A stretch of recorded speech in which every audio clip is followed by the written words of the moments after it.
Biz de Güneydoğu'yu temsilen Mardin Ticaret Sanayi Odası'nda bu projeyi gerçekleştirdik. Tüm milletimize hayırlı uğurlu olması dileğiyle. Türkiye Odalar Borsalar Birliği'nin Avrupa Birliği projesi, Mahir Emlak projesi var.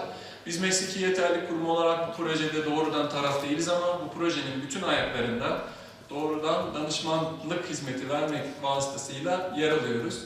Açıkçası bu projenin ben çok başarılı gittiğini takip ediyorum. Projede emeği geçen bütün arkadaşlarımıza şimdiden çok teşekkür ediyorum. Bu proje kapsamında da 12 ilde ülkemizde şu an bulunan Suriyeliler olmak üzere Türk vatandaşlarına da belirli bir kısmı ayrılmış durumda.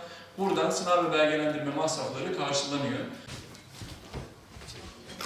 Demir Fırat.